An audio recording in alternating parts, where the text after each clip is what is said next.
Hello everyone, নন্দিতাস কিচেনে আপনাদের সবাইকে স্বাগত জানাই। তো আজকে আমি একটা নতুন রেসিপি করব। এই রেসিপিটা আমি আগে কোনোদিনও করিনি বাড়িতে।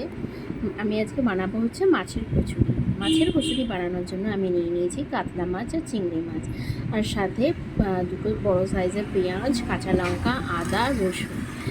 এদিকে গুঁড়ো মশলার মধ্যে নিয়েছি জিরের গুঁড়ো, ধনের গুঁড়ো, লঙ্কার গুঁড়ো আর হলুদ গুঁড়ো। তারপরে আমি প্রথমে মাছগুলোকে সিদ্ধ করে নেব। তো চলো মাছগুলোকে আমি ফার্স্টে সিদ্ধ করে নিই। মাছটা সিদ্ধ করার জন্য আমি একটা প্যানে জল নিয়ে নিয়েছি কিছুটা।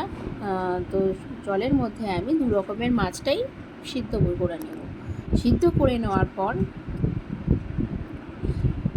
তারপর সিদ্ধ বসানোর পর আমি এদিকে মশলাটা রেডি করে নেব। প্রথমে আমি কাঁচা লঙ্কা দিয়ে দিচ্ছি, তারপরে আদা রসুন আমি একটু দিয়ে দেবো, দিয়ে এটাকে আগে মিক্সিতে পেস্ট করে নেব। পেস্ট তৈরি হয়ে গেছে। এবার আমি সেই মাছটা সিদ্ধ করেছিলাম সেই মাছটা থেকে আমাকে কাঁটাগুলো বেছে নিতে হবে।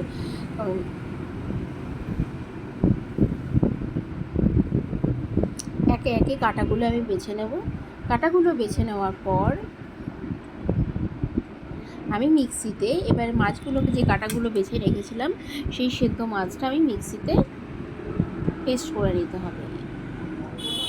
এবার আমি কড়াইতে সাদা তেল দেওয়ার পর তেলটা একটু গরম হয়ে যাওয়ার পর পেঁয়াজটা যে কেটে রেখেছিলাম পেঁয়াজটা একটু ভেজে নেব। পেঁয়াজটা ভাজা গিয়ে আমি তখন একটু পেঁয়াজের মধ্যে নুনও দিয়ে দিয়েছিলাম। এবার পেঁয়াজটা যখন লাল লাল হয়ে যাবে ভাজা, তখন ওই যে পেস্টটা করে রেখেছিলাম কাঁচা লঙ্কা আদা রসুনের, ওই পেস্টটা আমাকে দিয়ে কষাতে হবে, পেঁয়াজের সাথে দিয়ে কষাতে হবে।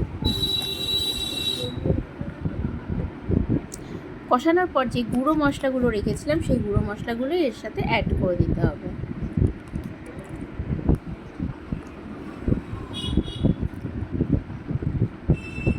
ভালো করে নাড়াচাড়া করে যখন দেখবেন মশলাটা থেকে তেল ছেড়ে দিয়েছে, তখন এই মাছের পেস্টটা দিয়ে ভালো করে কষিয়ে নিতে হবে, যতক্ষণ না পর্যন্ত মাছটা পুরো মিশে যাচ্ছে মশলাটার সাথে।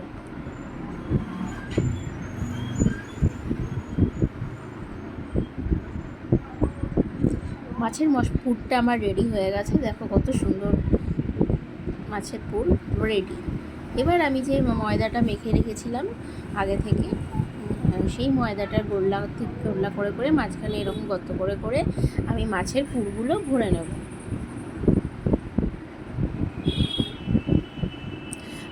আপনারা বিশ্বাস করবেন না, মাছের এই কচুরিটা খেতে এতটা টেস্ট হয়েছিল কি বলবো।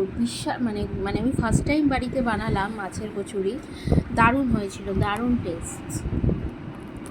মানে বাইরে গিয়ে কেউ যদি বাড়িতে আসে আমি সঙ্গে সঙ্গে তাকে করে দিতে পারবো। আমাকে বাইরে গিয়ে আবার মানে মানে অনেকে আছে না যে বাইরে মাছের কচুরি খান, সেখানে আমি নিজেই ঘরে করে নিতে পারবো এখন মাছের কচুরি। আমি যাদেরকে খাইয়েছি তারা খুব প্রশংসা করেছে। এইভাবে আমি সব কটা গোল্লার মধ্যে মাছের পুর ভরে নিয়েছি। এবার কড়াইতে সাদা তেল দিয়ে আগে গরম করে নিতে হবে। গরম করে নিয়ে তারপরে যে গোল্লাগুলোকে আমি ভালো করে গোল গোল করে ময়দা যেরকম বেলে বা লুচি কচুরি যেরকম বেলে সেইভাবে বেলে নিতে হবে। বেলে নিয়ে আমি ওটা ভালো করে লাল লাল করে ভেজে নেব। এই মাছের কচুরি হচ্ছে এমনই জিনিস যে কম ভাজলে ভালো লাগবে না, নরম থাকলে ঠিকঠাক ভালো লাগবে না। একটু ভালো ভাজলে, আমি যখন ভাজবো তখন দেখতে পাবেন যে কেমনভাবে ভাজছি, সেইভাবে ভাজলে খেতে দারুণ লাগবে। এইভাবে আমি প্রত্যেক কটা কচুরি ভেজে নিয়েছি, বেলে নিয়ে তারপরে ভেজে নিয়েছি। তেল গরম হয়ে গেছে, এবার আমি কচুরিগুলো আস্তে আস্তে ভেজে নেব।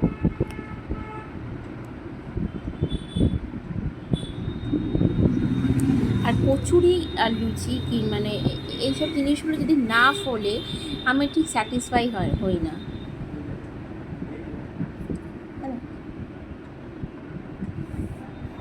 আমি ঠিক স্যাটিসফাই হই না যে এগুলো যদি না ফোলে।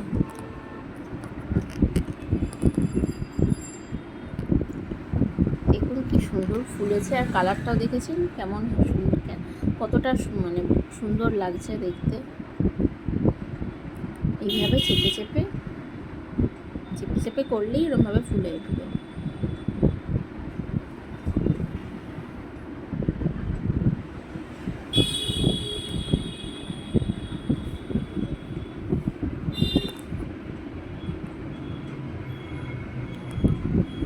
দেখুন কতটা ফুলেছে।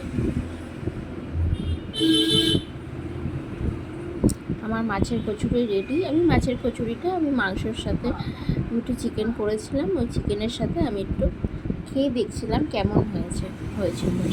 দারুণ হয়েছিল, দারুণ। তো চলো, ভিডিওটা ভালো লাগলে লাইক অ্যান্ড সাবস্ক্রাইব করে দিও। টাটা।